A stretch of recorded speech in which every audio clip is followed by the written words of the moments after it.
Hello everyone, and thank you for joining us for the second in our Women in Tech webinar series, where I'm joined by the fabulous Anna Barsby, Managing Partner of Tessiant.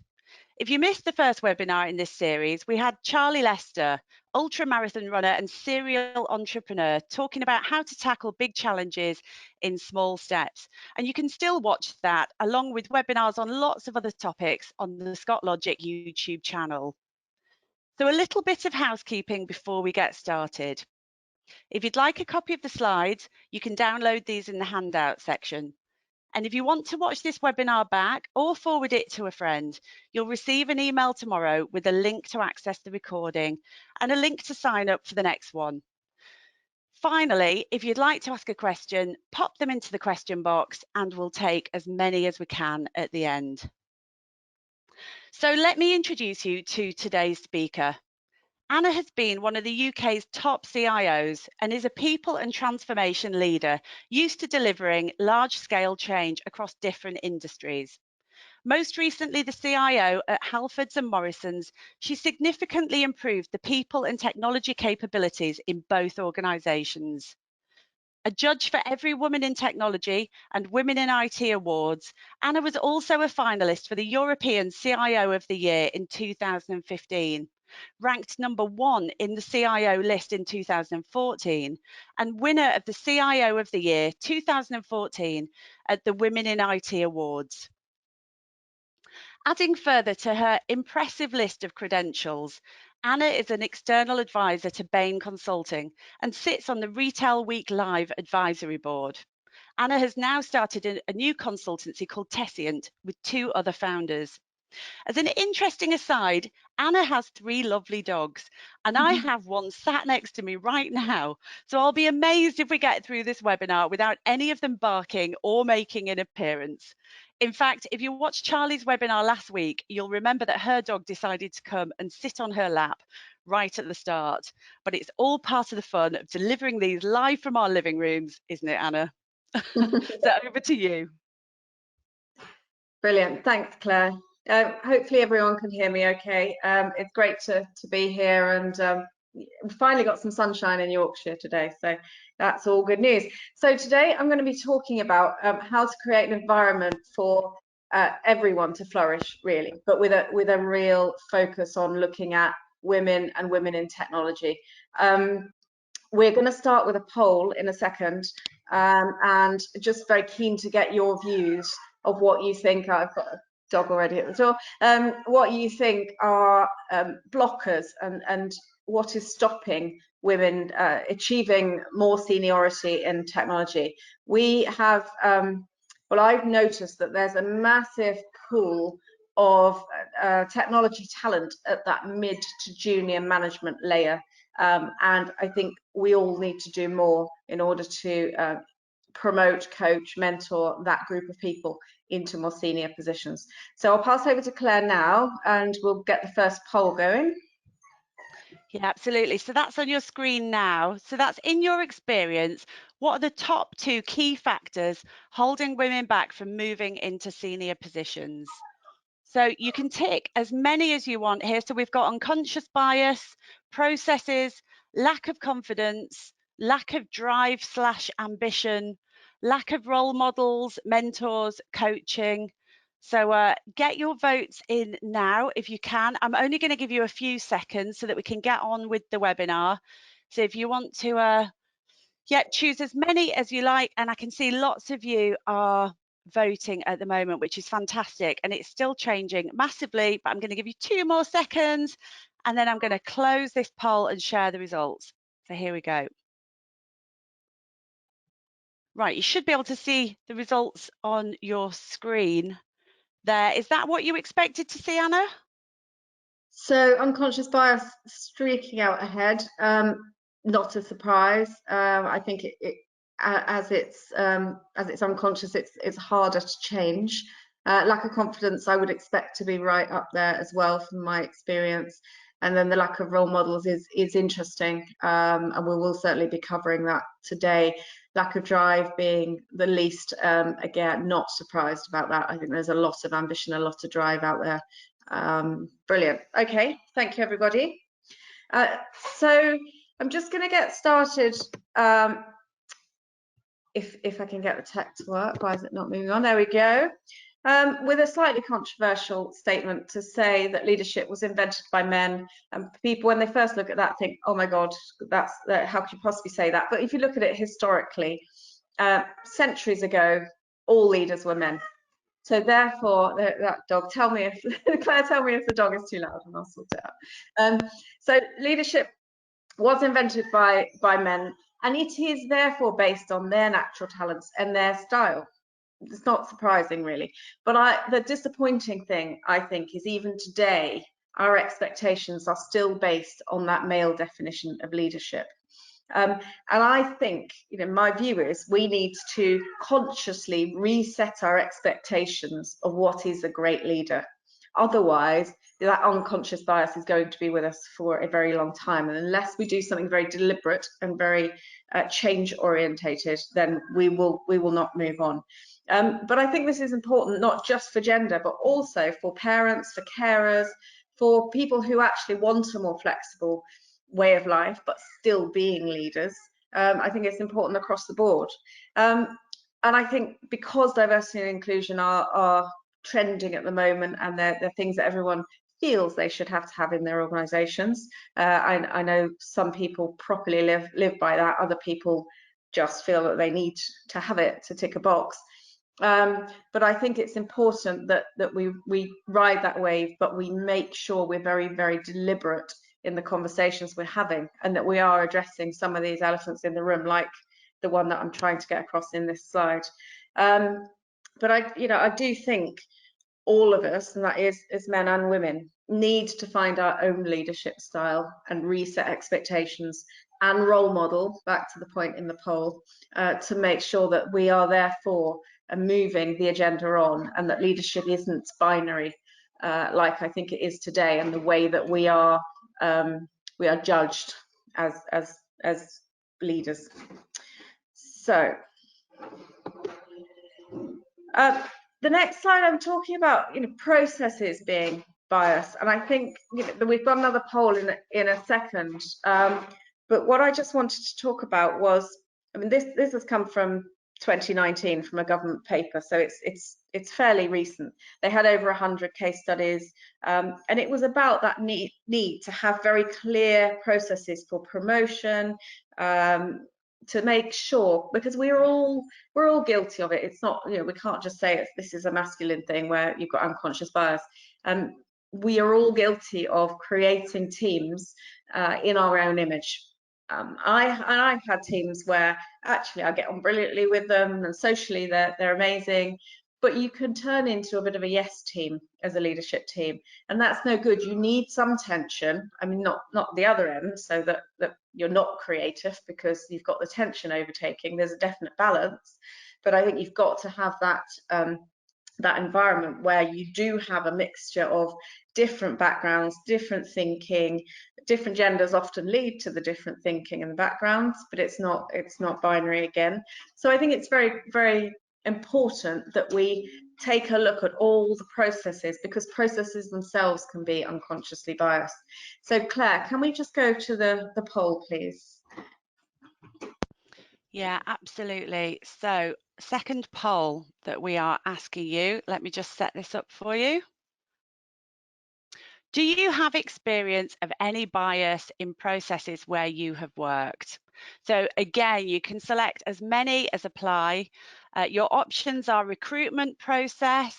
So that could be at the CV stage, that could be at the interview stage, development planning, working hours, so that's flexible working, length of day, or the promotion process. So again, I'm just going to give you a few seconds. I can see nearly half of you have voted, so I will waffle for a few seconds more just to give the last of you a chance to vote. And now I'm going to close the poll and share the results with you. There you go. Again, is this what you expect to see, Anna, or are they surprising results? This one's an interesting one because you can get real because this is very personal. You can get lots and lots of different examples, but interesting that there are lots of votes for all of them. Actually, I think what it does tell us is that we've got a long way to go, and there is bias across lots and lots of different processes, and unless we really look at them deliberately again, then nothing will change. And I think there's all sorts of stereotyping that goes on in informal processes as well as processes. When I was a consultant years and years ago, I remember working for a partner who, brilliant, absolutely brilliant partner, and female. And she said, we got a new PMO manager in, and it had been a female and it moved to being a male. And she had to pull herself up on it, because she did say, my God, I used to get this lady to go and get the coffees as part of that role, and now I feel bad about asking the guy to go and get the coffees. It was brilliant that she'd noticed that, but you know, my God, if you know, female role models are doing that without noticing. Eventually she noticed, but then, you know, there's all sorts of things like that. I was in a fairly senior meeting where it was being chaired by a guy. A couple of female grads came in to watch the meeting, to observe. And halfway through the meeting, the guy that was chairing swore. And then, you know, no problem with that. And then he said, and looked over at the two young grads and said, sorry, ladies. To which my response was a bit to be flabbergasted. Now, what I didn't do was pull him up in the meeting, but I did take him aside after the meeting and say, why did you do that? And he had no idea what he'd done, so we talked it through. And it hadn't occurred to him that there was anything wrong with that, and that he was actually treating the two grads differently because they were female. So I think there's a lot that we need to do, both in informal processes, and because they're often the less obvious ones than the formal processes. So for the formal processes like recruitment, you can be very clear and say, actually, for every appointment I want for a project manager, I want 50-50 female and male CVs, and you do need to be deliberate with your agencies and make them work hard in that regard. So I think that being a deliberate strategy is great, but there are other areas that actually I think are more damaging, which is the informal processes, that is just around people's learned behaviours and their learned ways of working. I think one of the other key parts here, and again, is in that informal side, is the expectations of constant availability. And there are a lot of people, and again, it isn't just gender, because if you're a carer, parent, then this applies as well. I think the excess workloads conflict with your other responsibilities. You know, let's face it, we've all got lives. I think certainly in this period with lockdown, we're all reassessing our work-life balance, I think.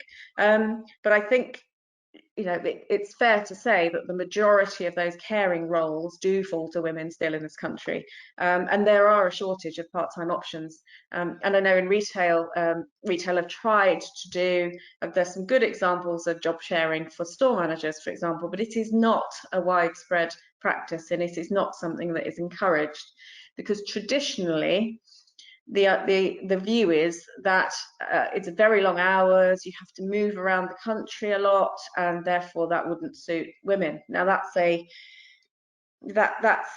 an old-fashioned view of what a store manager is, and I do think, again, it's something that is more formal and can be challenged, and should continue to be challenged.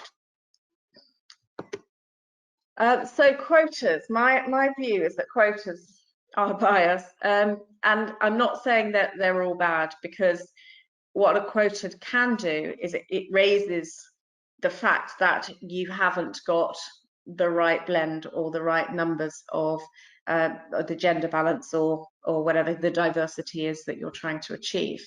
But I am concerned that I'm concerned that if we're only going for quotas, there's a danger that you end up promoting the wrong people for the business or even for that female. So for example, if you've got a female who's working their way up the ranks, they're really, really good, you know they've got a great future, but you promote them before their time, before they've been allowed to get all of that experience that they need to be a resilient leader, then you could either break them, or actually they might be a rubbish leader and you can really damage their career. So I think there's a few reasons why I think quotas and forcing that organisation to make those choices too soon can be quite damaging. And no women that I know, I've not met a female, if any of you want to chip in later, that would be great, who wants to be promoted based on a quota. We want to be there because we're the best, because we're the best choice for that role. And I think, you know, in this area, I think it's very important that we look at all the areas. We understand that leadership should be about how do we coach and manage on an individual basis. So I think there's two things going on here. One of which is you need to create an environment where everyone can flourish. And that needs to be generic, and that needs to apply to everyone. It needs to be fair. But when you're coaching individuals, then it needs to be flexible and appropriate to that individual, no matter their gender or their ethnicity, or you know their thinking or their background. It's irrelevant. It needs to be, the great leaders know how to get the right individuals developed and moved on into whatever there's the right thing for both the individual and the company. So I think it's always best. I find it quite useful to think of as, you know, the fairness and the equality needs to be at the environment level. The individualization and the development planning needs to be at the individual level, and that's where you can really help females, particularly that group of junior to middle management females who will be held back by a number of things. And we saw in the poll earlier, confidence is a massive one, and every single mentee that I have and I've ever had, confidence is a big thing for them. And I think it is something that needs to be addressed, but it doesn't need to be addressed in front of everyone at an environment level, because obviously, you know, the point of confidence is it needs to be nurtured and built up. So that's a great example of where you need to work with an individual at an individual level. And that's why it's so important, again, in the poll at the start, that we have the right mentors, the right role models, and the right senior females who are saying it as it is and what it's really like. And when I joined Morrisons, I put together a diversity and inclusion team, and one of the first things that some of the more junior sort of managers said to me is, "I could never do your job." And I said, why is that? What is it about my job that you can't do? These are very bright couple of individuals, and their immediate response was, well, the hours, I couldn't possibly do the hours. And then so I made them sit down with me and go through and work out the hours they do compared to me, and there was no difference. It's slightly different in terms of, I proposed more flexibility because I was more senior, but that didn't mean that wasn't an option that was open to them. So I think there are blockers in people's heads that we need to just get out, and again, you need to do that in a very empathetic way. Let me just check my notes. Yeah, I guess the other thing here to mention is we as the UK do not have enough people in the tech world, and we're having to go across the world to find the right talent, which is great for the global economy, but actually from a UK point of view, you know, we have got a lot of untapped talent in this country, and a lot of those are females that are staying at home. And I know there are some initiatives, but I don't think we as a country have gone nearly far enough in embracing that talent pool of females who are at home, who we could reskill into the tech world. And I think with the rise of digital, I think technology's become sexier, it's become more engaging to females. And I think every role, to be honest, in organizations is a tech role. If it isn't already, it will be very, very soon. If you look at a marketing department, in 90% of the roles in marketing nowadays are heavy in tech, because there's CRM or whatever the SEO work they're doing. There's a huge amount of tech in a marketing department. Marketing departments are mostly filled by females. Very generic statement, but it's been my experience. So I think as we're starting to broaden what technology is, as in it's not just coding in a basement, it is actually being clever about using some of these systems we've got, and the digital transformation is here and it's everywhere, then I do think we can start appealing to more females to come into the industry, let alone trying to promote those that are already in. So I really love this model. So it's come from Wise, who are a brilliant organisation that really help to promote women. But I just thought this is a really neat one to just cut out, stick on your desk, and just to remind yourself of the good things that you should be doing. And it's no more complicated than that, really. I think, you know, we know about role models sponsoring female talent to the same extent as male talent. Now, that might feel like, yeah, of course you should do that, but unless you properly sit down and challenge yourself and your peers about doing some of this stuff, then you might find that actually you're not doing it as much as you really should be. Be creative in job design. You know, that's very important, that we do appeal to females, whether we're bringing new females into the tech industry or whether we're promoting within. Flexible working, absolutely. I think it's a game changer in the number of women that will come in and will stay in technology roles. I think that we're finding with COVID right now that it's you know, people can work flexibly. I do think this will really help in terms of that particular learning. I think any other ones I wanted to pull out. Yeah, I guess the other main one to talk about is educating your leaders, making sure that they really understand how their behaviour impacts their teams and the environment that they're creating, because the leader creates the environment. And I didn't see the best example I've ever seen of that was when I was at Sainsbury's. I went in at the end of Sir Peter's era, and just when Justin King came in, and everyone was saying, you know, Justin's great and he's going to do all these great things, and I was quite skeptical, but I've never seen anyone change a culture as substantially as Justin did. And he really knew what he wanted to achieve, but he knew the culture he wanted to create, and it was phenomenal. And it's made me really sit up and realize that if you've got the right leader with some brilliant values that are absolutely going to drive that organization, that leader at the top, and you know, the same with any leader in their situation, you can make a massive difference. Right? So I think, you know, empowering ourselves as leaders is really important as well. So my ask is, when you go back to your work or your next assignment, take a deliberate look at the female talent at your junior to middle management layer. And the challenge is to see if you can change one thing this month that makes a positive impact longer term. So leave you with that. I'm just going to talk a little bit about some of the barriers and the bits that I've got up to in my career. From a female role model point of view, I was lucky enough to work for, when I was in my early 20s, for a partner who was at the consulting practice. She was the only female partner in our practice, and she was brilliant because she was authentic. She was herself, and slightly crazy, brilliant lady. But I was able to see her and see that actually she'd flourished by being a bit crazy and a bit loud, but genuinely brilliant. And she didn't try to comply because she didn't feel she needed to, because she was so confident in herself.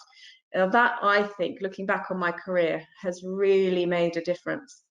I grew up with a mum who worked, dad who worked, but actually mum always earned more than my dad. And I think that just sort of breaking that barrier, it didn't even occur to me that I wouldn't always earn more than my partner. But it doesn't matter. But there are a lot of people that have come from backgrounds where the man has always earned more, and that can be an unconscious bias in your own backgrounds. I'm lucky that I haven't had that. I always knew, or I thought I knew in my head, that I would hit a glass ceiling at some point if I didn't have an MBA, but I was also very conscious I wanted to have a family. So I did. That was probably the only real bit of career planning that I've done, and I made sure I did my MBA just before we decided to have children. And I only just made it. I was finishing my dissertation while I was a month before I was due to give birth to my first daughter, but it made me finish it much quicker than all my peers did. But my mum always used to say to me, "You can't have it all," because I've always wanted the good big career, and I've always wanted, the lovely family life. But I've strived really hard to try and have both, and it's not been easy. And I think people like myself need to be very open and say, do you know what, it is not easy. There are times where I'm utterly pulling my hair out and it's too hard and I can't do it. But I've got enough people around me that will pick me up and dust me off and tell me that I'm doing a brilliant job and I'm a great mum and I'm a great leader, and just crack on. So you do need that support cast around you. I think it's very important for all of us. Some need it more than others. I certainly do need it around me. It helps if you get some of that at work as well. I've been in environments where I've had that and I've thrived. I've been in environments where I haven't and I have not thrived and I've not enjoyed it. So there's a big dollop of self-awareness and knowing what kind of environment, culture and support crew you need around you to succeed. Yeah, I have, I have felt that I have been judged by being a female. I've been accused of being overambitious, which when I look at the peers that were around me who were male, was a hilarious comment, because they were very aggressive in their career ambitions. I was just a bit open, and actually, I'm British, so I was terribly polite about it. But I think, there's no way that would have been said to one of the male colleagues, and at the time I felt it was quite a bizarre comment. But when I look back at it, I just think that was because I was female and they weren't used to somebody being ambitious as a female, and I make no apologies for it, because I think it's important, and I think it's important we all role model that. I guess the other example of where my life has been different as a female leader is when I worked for both Halfords and Morrisons, I moved the whole family, so the whole family to the Midlands for Halfords and the whole family up to Yorkshire for Morrisons. And I did that because I wanted to be home every night for my kids, and I wanted, that kind of proper work-life balance. And what I found with both of those organisations is my male peers didn't move house.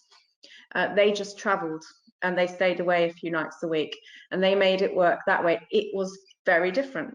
Now, I think there were some great things about the fact that I moved the family. There were some downsides to that, which weren't brilliant for the kids at times. But I'm just calling it out as, do you know what? It was different. And it's something that I had to embrace. And it helped me because it's given me many more career options. But actually, there was a sacrifice there that I had to make.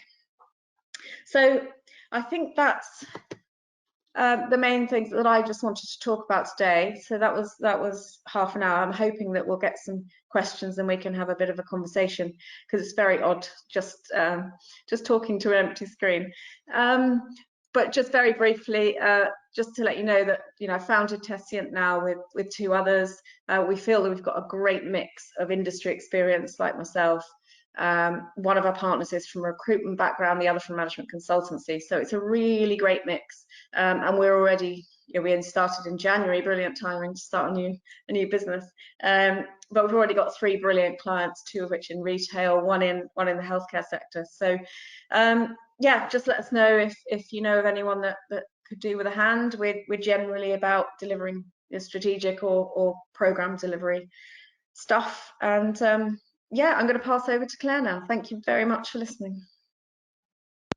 Thank you, Anna. That was a fantastic, thought-provoking presentation. And I think some of the things from your personal experience that you were talking about there, I'm sure are going to resonate with lots of people who are watching this today.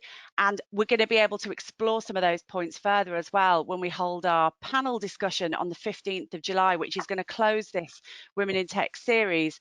And Anna has really kindly offered to be one of the guests our guests on the panel discussion, where we're going to be talking about some of the issues around diversity and inclusion in the tech industry. So we'll give you some more information about that, but at the moment you can stick a placeholder in your diary for the 15th of July. There's details of our next webinar on the screen at the moment. So bit of a break till the next one. That's going to be on the 3rd of June at 10 o'clock. That's with Cecile Rousseau, who is the CTO at Ruffer, which is an investment management company and her presentation is called The Digital Journey Revisited.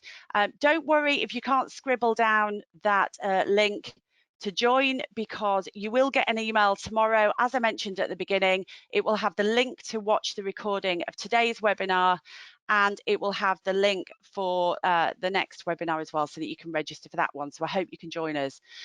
So Anna, I hope you've caught your breath, because we've got a few questions now. Let's see how many we can get time for. So the first one, thanks Anna. You made an interesting point regarding creating teams. Now it's just disappeared because so many questions are coming in. You made an interesting point regarding creating teams in our own image. Would you agree that to ensure diversity of thought, we must all look beyond gender diversity? Oh, completely. I think it's as much about background and the way that people think than it is about gender, but you often find that the genders do come at problems differently. But I do think what you're really looking for is the thought process and the way people approach things. Definitely have a mixture of the extroverts and the introverts. Definitely have those thoughtful people that will sit at the back, but don't forget to ask them when they're ready to come in and contribute, because they've often got the answer well before the people that talk a lot.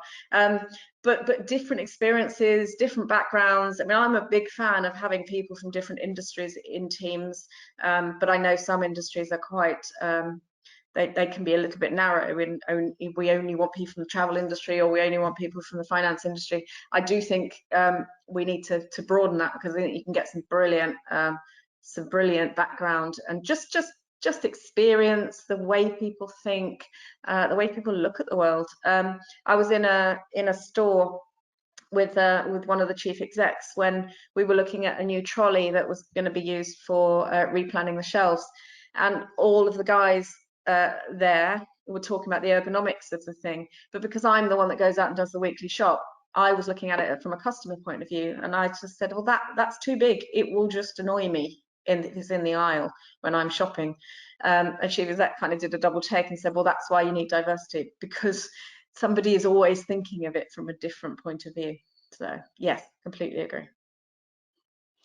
So here's another one. So great to listen to your experience. Great to hear you say that you wanted to be the right or best person for the role. I often hear male colleagues saying to female colleagues to be more assertive. What are your thoughts on this? Yeah, I think assertive is great. Aggressive, it just doesn't float my boat. And I think this comes down to, depends on the environment you're in. I think in some environments you're applauded for being assertive, on the verge of aggressive, and in other environments it just doesn't work whatsoever. So I always coach people to say you've got to be authentic, and it's better to therefore be authentic and find a culture and an organization that fits you. Not so that you're completely comfortable, because you've got to keep learning, you've got to stretch yourself, but fundamentally, if your authentic self and your authentic style is to be a little bit softer or a bit gentler, then there are lots of organizations where that's embraced, and actually you can be brilliant there.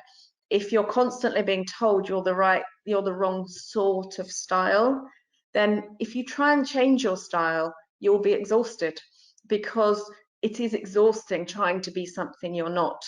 So I always try to tell people that, because I've been around a lot, and I've worked in lots of different environments, I can see that there were some environments that didn't suit me, and that's why I was knackered all the time, because I spent so much of my emotional energy trying to fit in.